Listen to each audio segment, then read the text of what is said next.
Hi, this is Erin from Blossy Bee. Welcome to my channel. The plan for this video is to make lots of spooky components for an Apothecary display piece. This is part 4 of my Halloween series, and if you haven't yet watched the rest, I'll leave the links in the description box.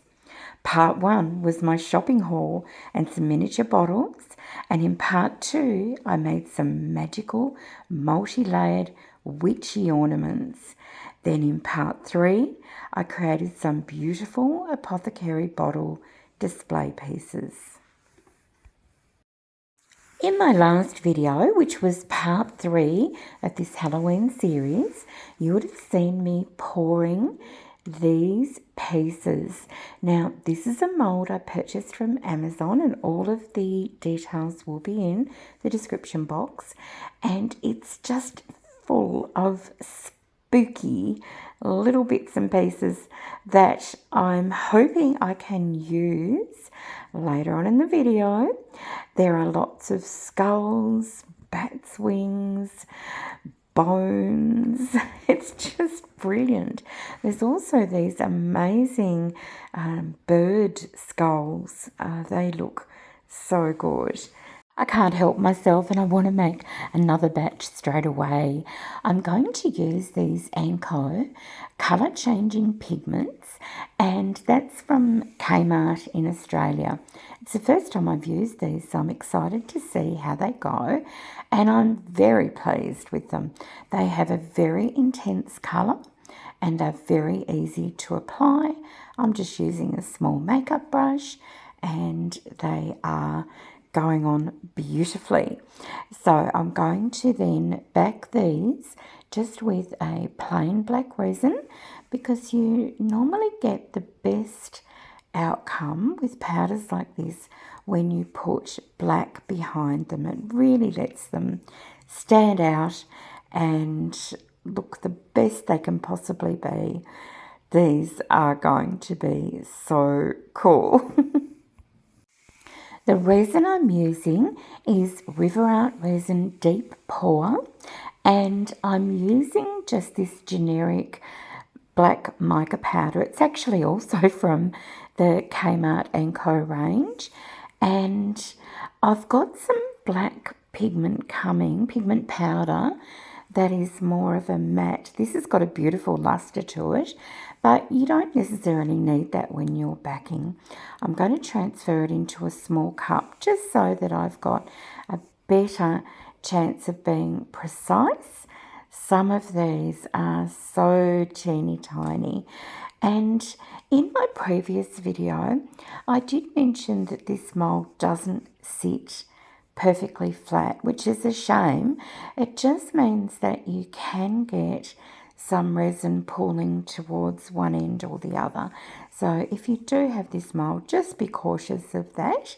And I'm not filling these terribly high because they're a two-dimensional piece and I just need them flat. So look at these. After demolding these, you can probably guess what I wanted to do. I just want to make more as well.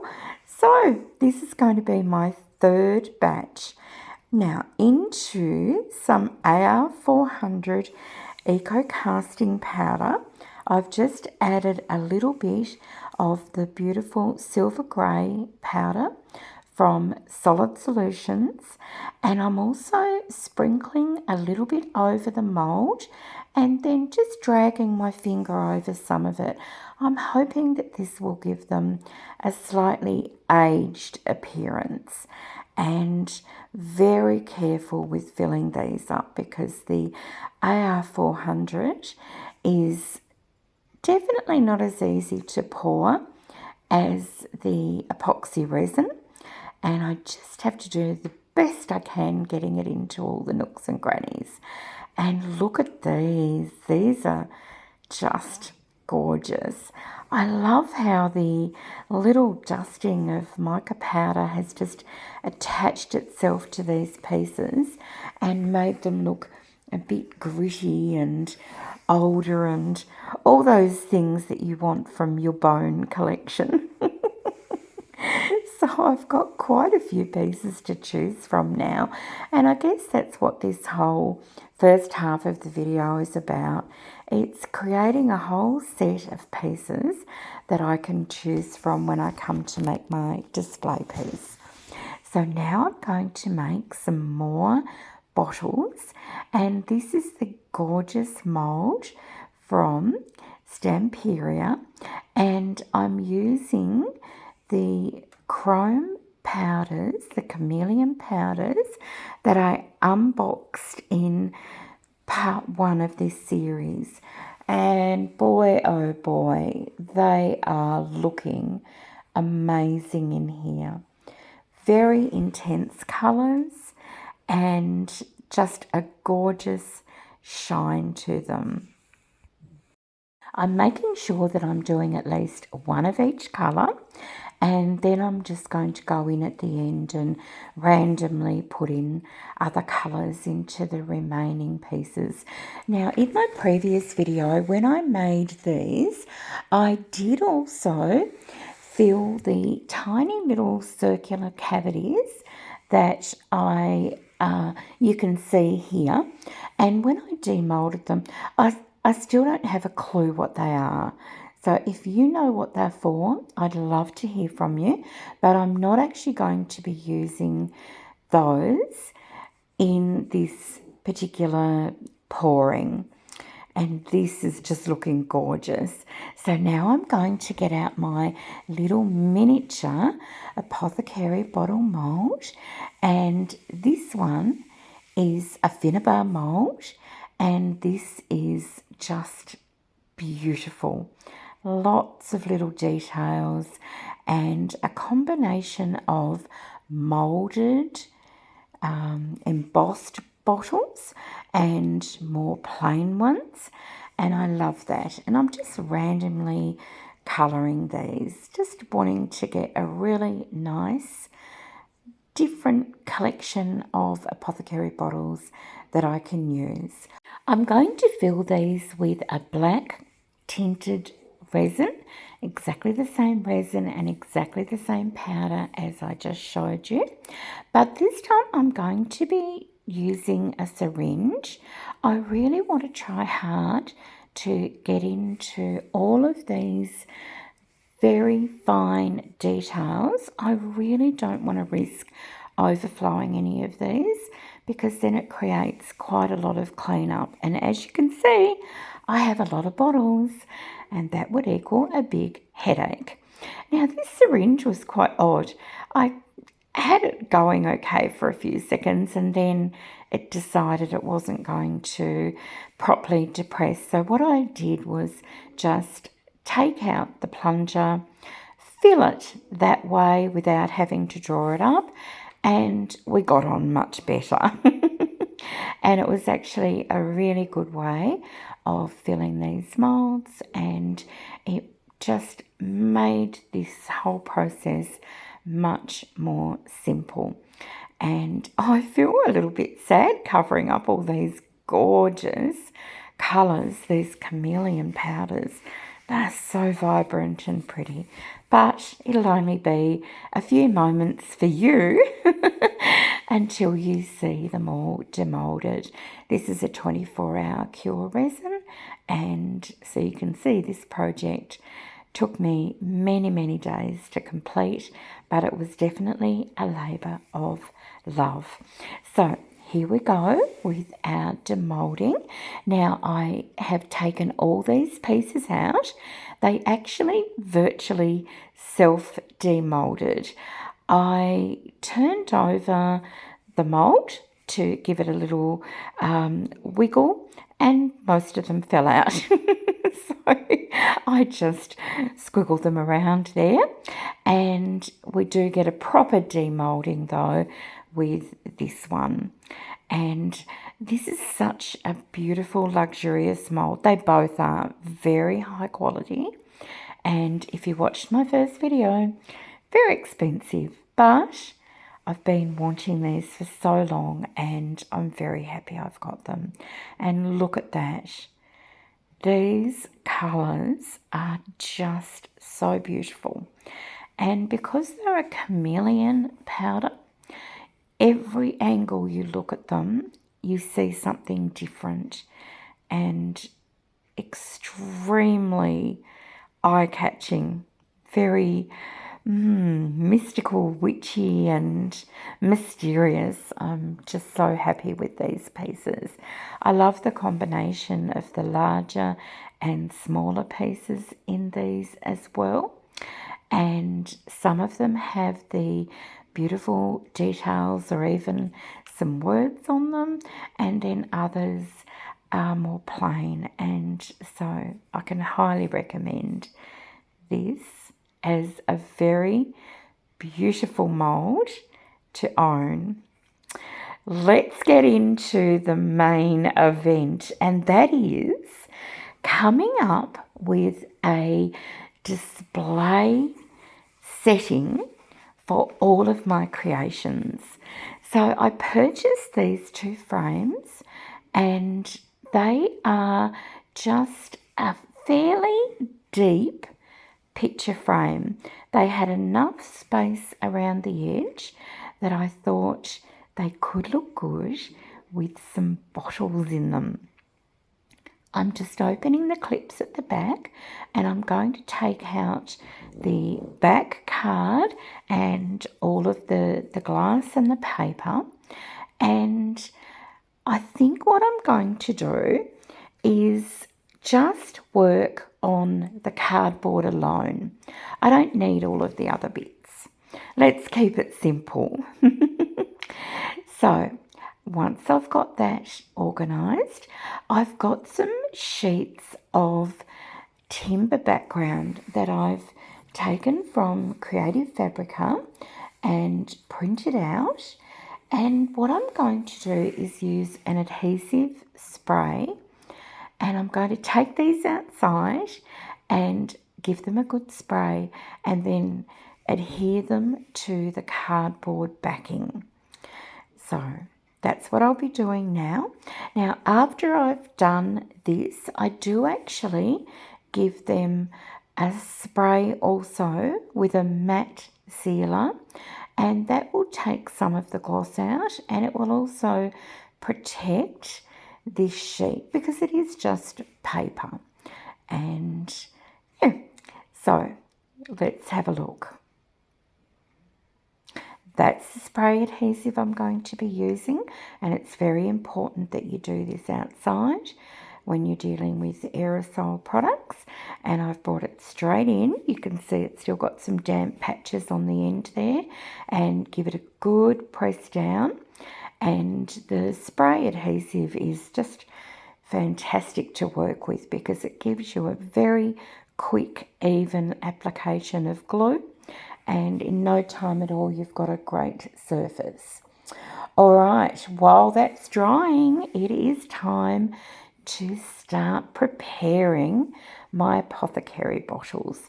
And I'm using matte Mod Podge, and I'm just using a brush to apply it.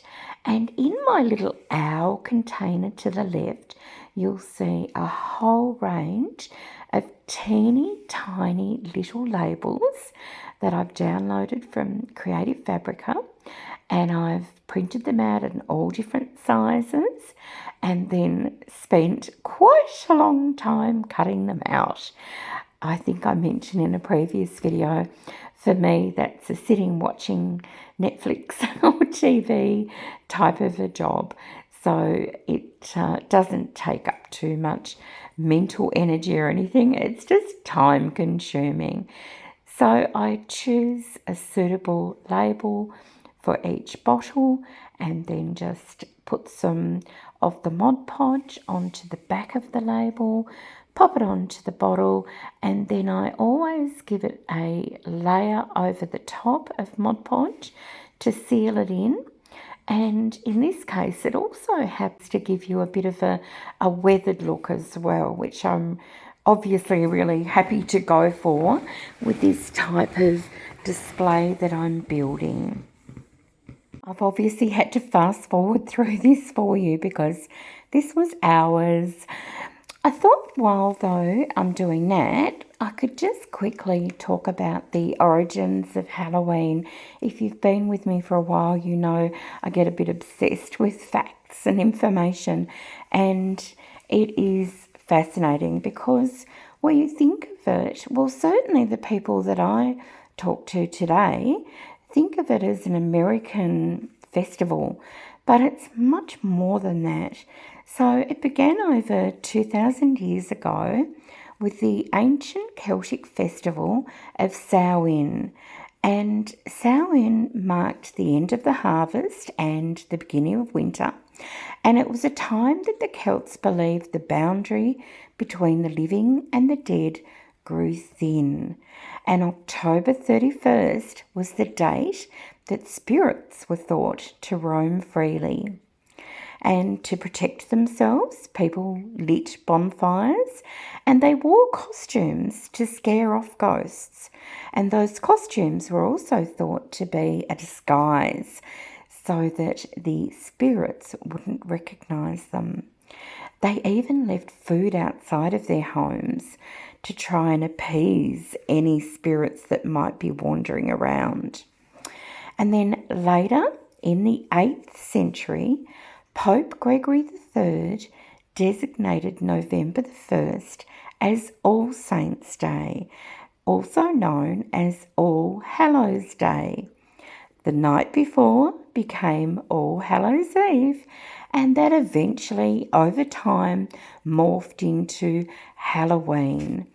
And then as migrants were moving to America and settling there, Halloween evolved again into a festive celebration with costumes, trick-or-treating, haunted houses, and of course a healthy dose of frightening fun. And I think it's interesting as well the history of apothecary bottles and their spooky connections. So these are the mysterious little jars that you have seen me make and many others, and they're often part of Halloween displays. So the word apothecary is an old Latin word, and it just refers to a person who prepared and sold medicines, so like a chemist or a pharmacist. And from the 16th century onwards, apothecaries used glass or ceramic bottles to store their herbs, tinctures, and potions. And these bottles often had quite cryptic labels and dark glass to protect their contents from light. Now you can see on screen, I've decided to go a little bit mad and, off plan here and try and darken up some of the bottles. And I had a brilliant idea that lasted for about 10 seconds that I could use a stamp pad. And don't do that. It's not the right thing to use, in my humble experience. So now I've got out some Kaisercraft acrylic paint, and that's not going very well either. I'm using black, but I do switch in a moment to white, and I find that by combining those two and getting more of a grey, sort of a ghostly colour, and then applying some, rubbing a bit off and buffing it, I eventually do get the appearance that I'm looking for. Now, remember these apothecary bottles I'm telling you about? It gets dark and spooky fairly quickly. In 17th century England, and of course in colonial America, people used witch bottles. Now, these were a type of apothecary bottle, and they were filled with nails, yes, fingernails, toenails, hair, and even urine to ward off evil spirits. These were buried under hearths or hidden in walls, and they were thought to be able to trap malevolent forces. Because if you're a malevolent force, you are going to be so drawn to a bottle of wee or toenail clippings. Oh dear, I'd hate to be the person who bought one of these houses and unearthed all of these, especially if you didn't quite know what you were opening up. Today, these Apothecary bottles have become Halloween icons, haven't they? Their eerie appearance, the dark glass, the mysterious labels, and the vintage charm often make them perfect for people to use for haunted house decor and witchy aesthetics. They symbolise mystery, magic, and the unknown, just like Halloween itself. Now, I've decided as well that I'd like to darken up the pieces that I've created in that skeleton bone mould. And what I've done is I've taken some of the black pigment powder and I've mixed it with just a little bit of the Duraclear varnish. And this has given me a lovely paste which I can then brush on over the pieces, and I'm making them a little bit darker on the edge so that they stand out. Oh, Milo, that's my little dog snoring next to me on the sofa. And then others, I'm just going to gently brush a little bit over the top to give them even more of a dramatic grey weathered look. And I think that these will be quite striking. I'm still not quite sure how many of each I'm going to be using in the final display piece, but you know, some of you have said to me in comments on recent videos that you're a more is more type of a person. And you know, I think that's a pretty good philosophy. I'm definitely not going for less is best here. I want options, lots of options. While those pieces are all drying and finishing off, I've gone back to my display board. I'm trimming the edges now. All of the glue and the matte sealer are completely dry. And now I'm going to pop this back into the frame, and this will give me the foundation of the display that we're going to build. I feel like I should have had a drum roll, but here are all of our pieces. They look so cute. I'm really happy. And now it is time for me just to spend a while, and it was a while, but a very enjoyable while, thinking about where different pieces could go. Just lining them up, moving them around, thinking about the overall aesthetic I'm going for, and making sure that I've got a combination of large, medium, small and tiny bottles as well. And I've also wanted to incorporate quite a few of the pieces of the skeletons and the bones and the bat wings and the bird skeleton. Oh, I'm just loving all of this coming together really well. I had so many ideas racing through my head of how I could really bump this up, but time was against me, and I can always come back to it. One of the ideas I had was I would like to make some little wax seals for some of the bottles and come up with also some special lids for them. Now, some of these bottles are getting an extra special treatment though. They are going to get some twine wrapped around the neck of their bottle, and they are going to be just taped down at the back because it's a 2D display.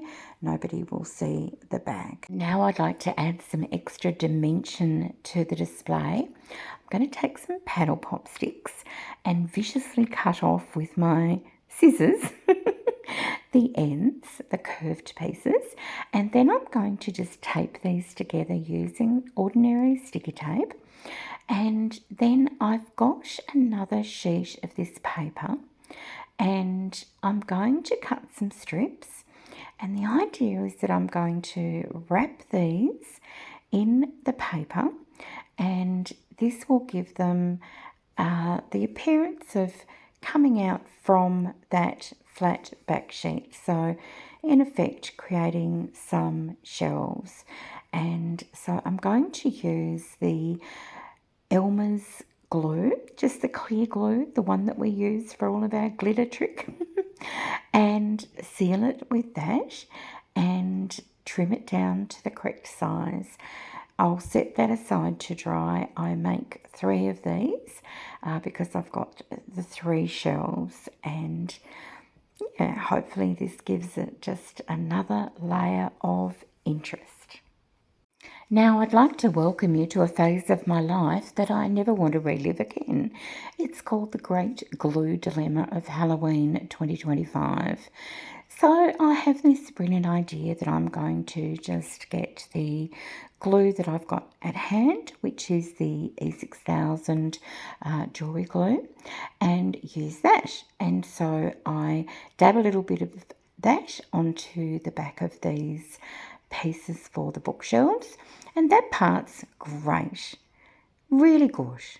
But then I start using it on the actual pieces, and I apply it and they still slide around. So now I've moved on to the heavy duty E6000, and it's going great for 2 or 3 seconds, and then it's not, and everything keeps sliding around.